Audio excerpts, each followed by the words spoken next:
Means good morning. How is everyone this morning?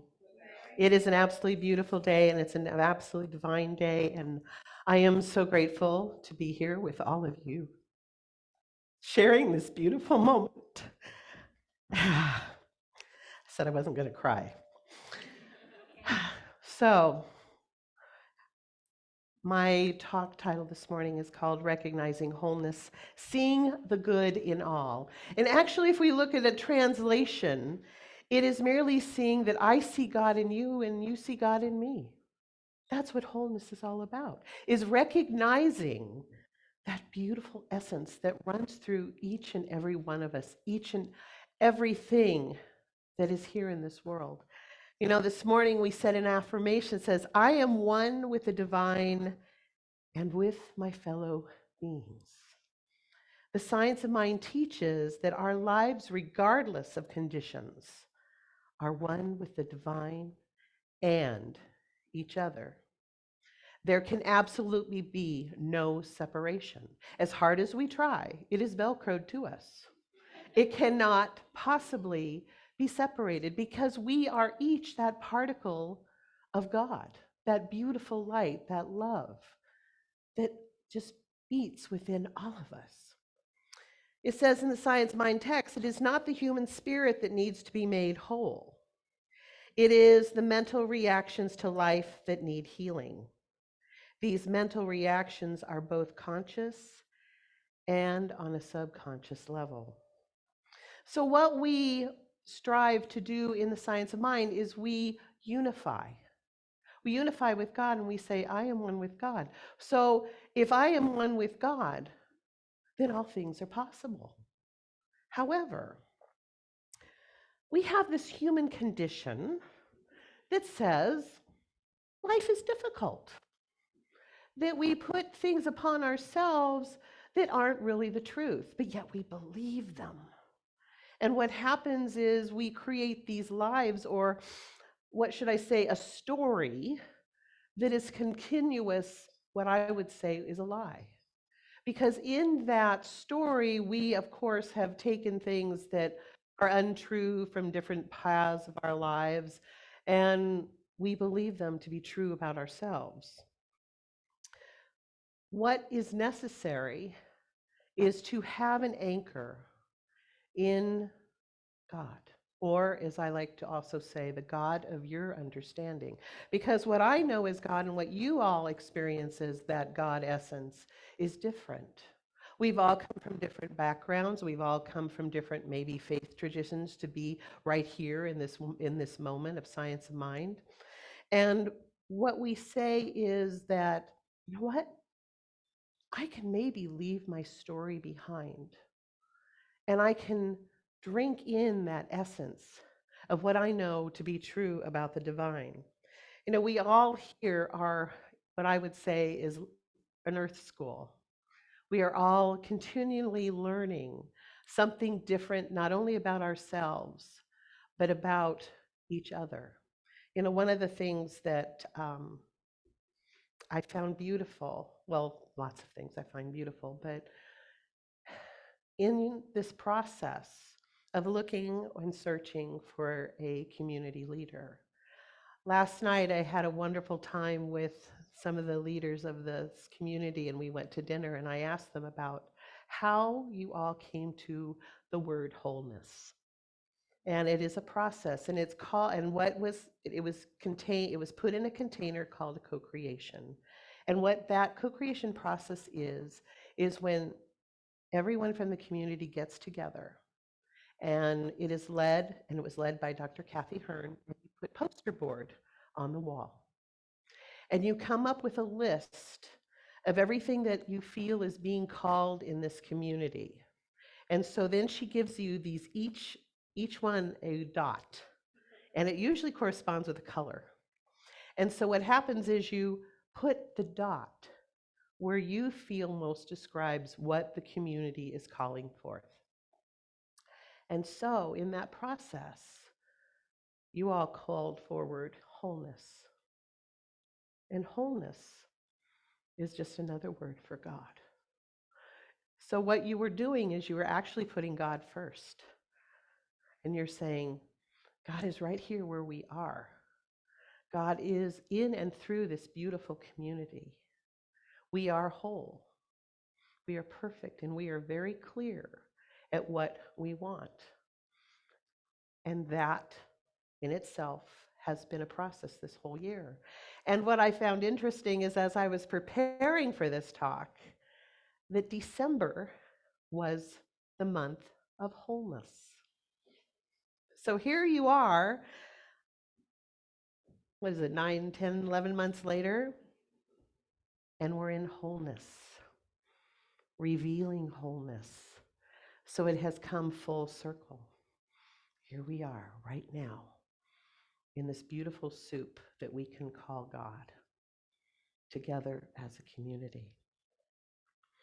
You know, it's often we get maybe feeling like we're separated from God when we go through a process such as this, which can be very emotional. And there's many more words I could use, but it is a process not just for a community, but for each individual.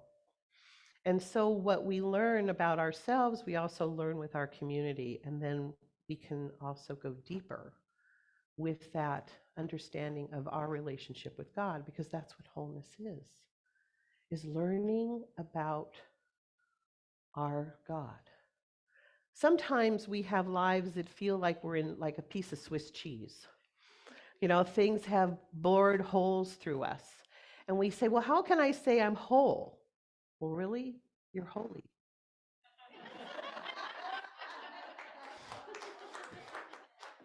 You're divine. So you are holy, in a sense. And what happens is those holes that you feel appear are actually getting filled in by you understanding that divine idea that you are. You are each a divine idea in the mind of God. That's why you're here. So you're not Swiss cheese, but you are holy, definitely holy. So what happens in life is we tend to, on our path of wanting that relationship with God, wanting to feel like we're really connected, we put ourselves out here and we say, you know, I can't be connected right now because I've got all these other things swirling and whirling around me. So, you know what? Why don't I just put God over here? It'll wait for me. It'll be okay. But yet Spirit, the essence of Spirit says, no, I'm in this with you. You're not alone. Nothing you do is alone. As I said, you are a divine idea, so therefore you were born from that loving essence. So what happens is because we put that on a shelf, we now have spectacles that aren't rose-colored glasses anymore. They're shattered lenses. So we perceive the world as shattered. Everything we do, everything we see, everything is broken. And what happens is it comes down to we're not shattered. We're not broken. Maybe a little bent, but we're certainly not broken. And what happens is we create these conditions, and then the conditions turn into limitations. And because of the limitations, we think there are no possibilities. Well, I'm here to tell you, you're all possibilitarians. So there are always possibilities for everything to shift and change. It is all in our mindset. It is all right here, right now, that we know that we can shift and change any position. What it is our belief.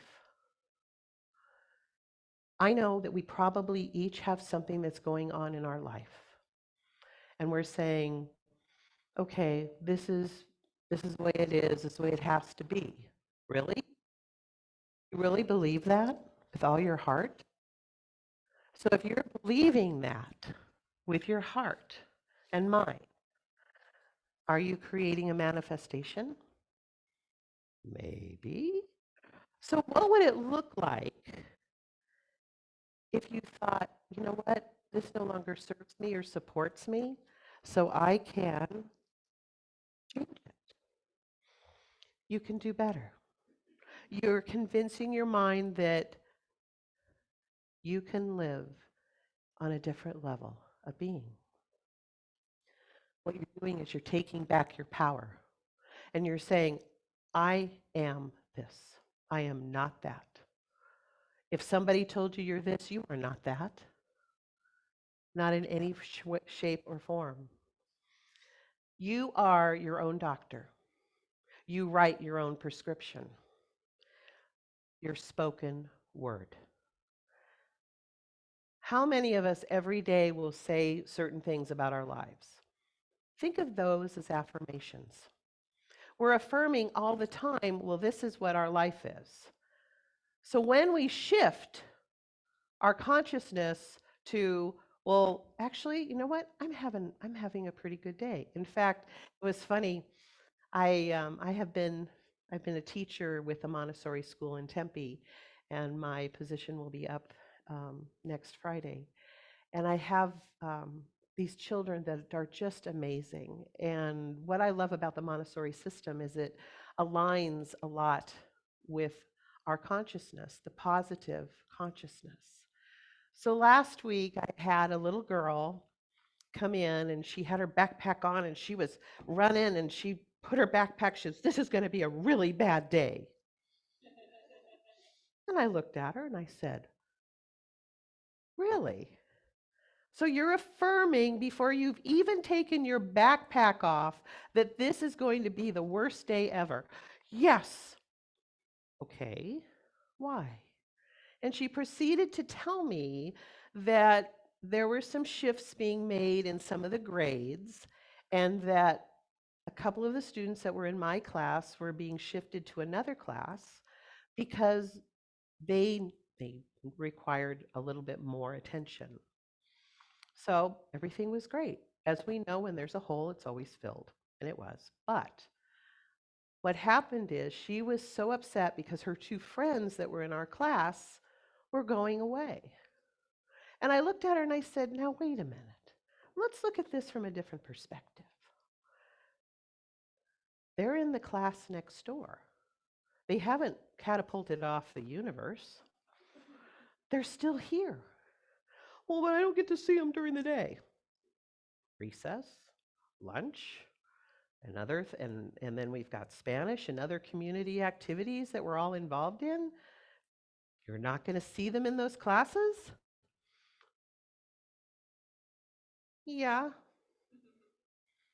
I said, they're just not in this class right now. I said, and it's okay. And so once she figured out that it wasn't a death sentence to their friendship, she was able to say, oh. And I said, so how does it feel now? I guess it'll be a better day, she said to me. I said, there you go. So I love their perspective of things. You know, children give us such a beautiful window to life.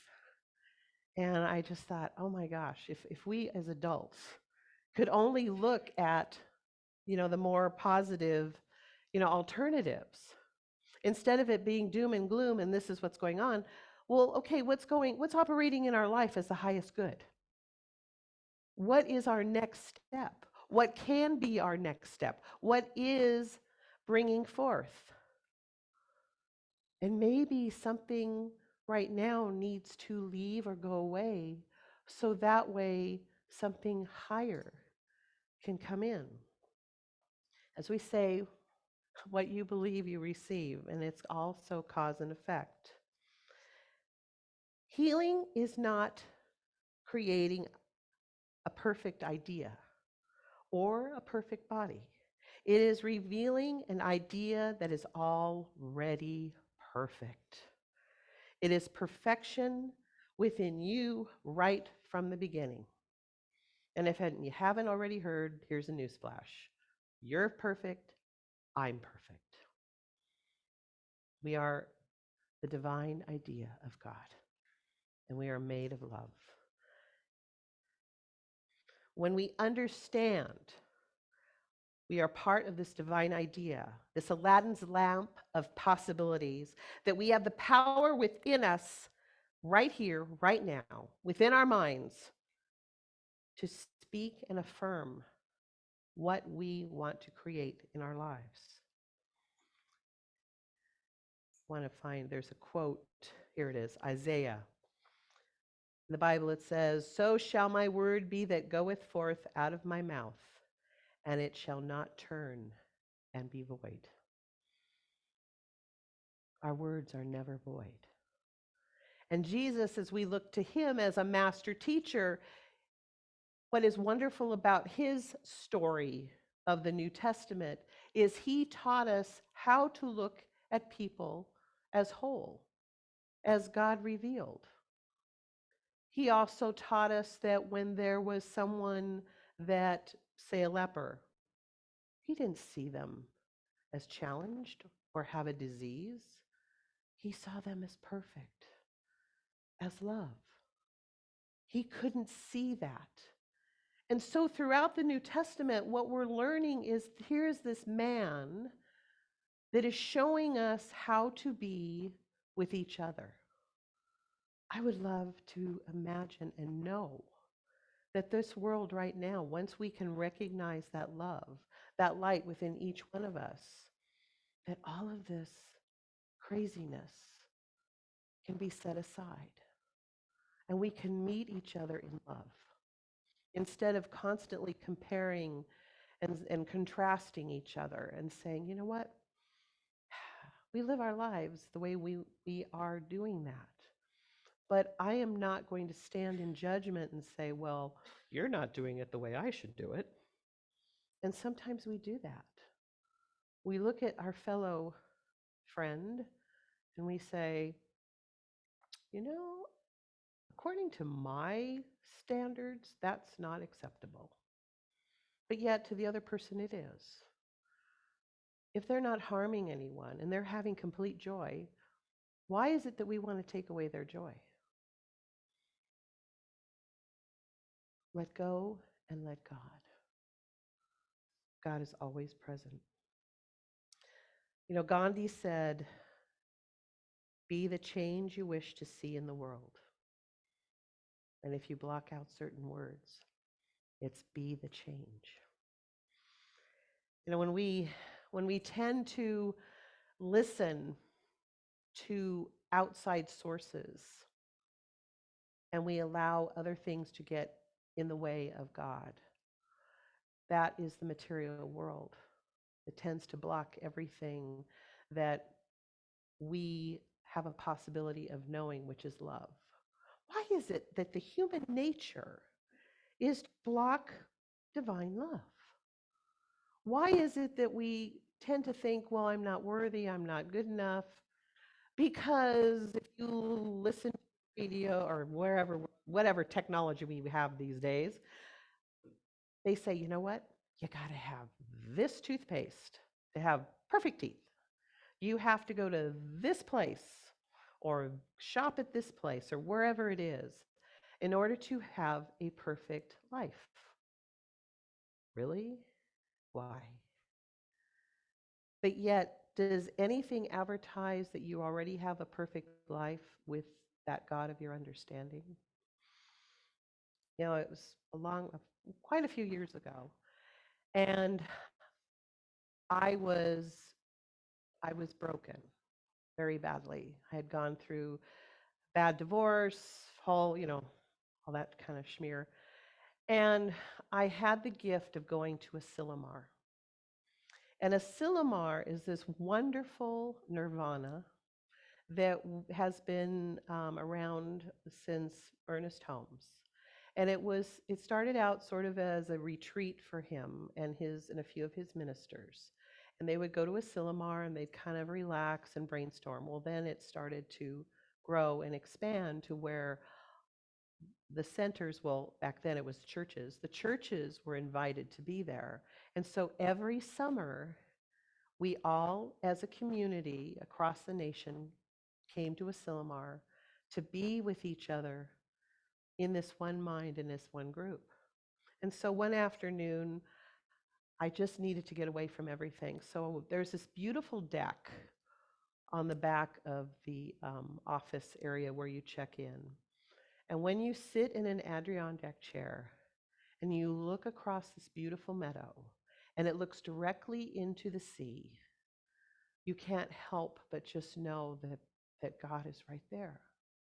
And so I had my perfect vanilla latte, and I'm sitting there in my Adirondack chair and just enjoying the smells and just knowing that I can get through whatever was going on in my life. And then all of a sudden I heard this, it's time.